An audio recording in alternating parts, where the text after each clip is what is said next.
Je m'appelle Rémi Absalon, donc je suis pilote pro VTT Enduro, spécialisé dans tout ce qui est Enduro World Series, Méga Avalanche, toutes les descentes Mastart DH Marathon. Et je vais vous montrer comment un pro s'entraîne en e-bike.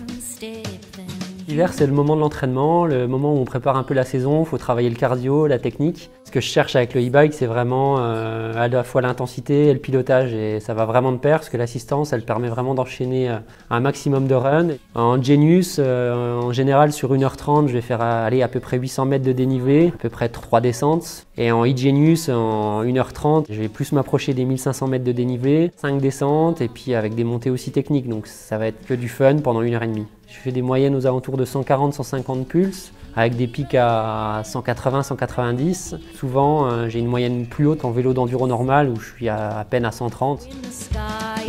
Sur une sortie e-bike, voilà un peu ma démarche. Premièrement, je vais chercher un tour d'environ 1h30, avec montée et descente technique, des sauts. Voilà, je vais chercher des descentes type enduro, mais je vais aussi avoir des montées challenge à la fois.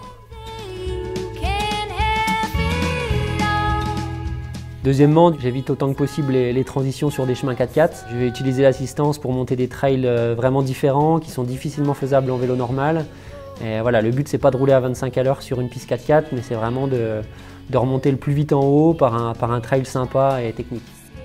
Le challenge, c'est de ne pas poser le pied à terre. Si ça monte trop facilement, je vais changer le parcours pour avoir vraiment une montée qui va être technique et intéressante. En e-bike, j'adore vraiment ce caillou, que ce soit à la montée ou à la descente. À la montée, c'est vrai que ça passe pas à tous les coups, c'est pas évident. Pour ce genre d'obstacle, on se prépare un petit peu avant d'arriver dessus. On va se remettre en mode trail le plus souvent.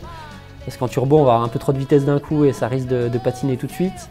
On va mettre le twin lock en traction control pour remonter un peu le boîtier de pédalier. Et puis on y va, 2-3 coups de pédale. Et ensuite un bon petit coup de rein pour essayer de monter la roue avant au sommet de la dalle. Et après, voilà, on va se servir un peu de l'assistance pour pédaler. Donc, il ne faut pas mettre trop rapide, sinon ça va vite patiner. Pour la partie descente, là, ça va être un peu la même chose qu'en Genius sur le e-Genius. Les deux vélos sont vraiment assez proches en termes de géométrie. Donc, je vais retrouver vraiment les mêmes sensations et pouvoir m'entraîner pour l'enduro. Voilà, il y a juste à adapter un peu le freinage, freiner un peu plus tôt forcément, parce que le e-bike est un peu plus lourd.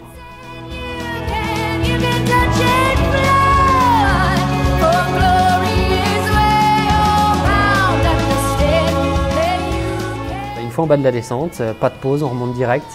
C'est vraiment ça qui est cool en e-bike, c'est que ça colle avec le training, on enchaîne. Le but c'est de remonter le plus vite possible pour aller renchaîner un autre run, donc voilà, pas de période de pause, on enchaîne.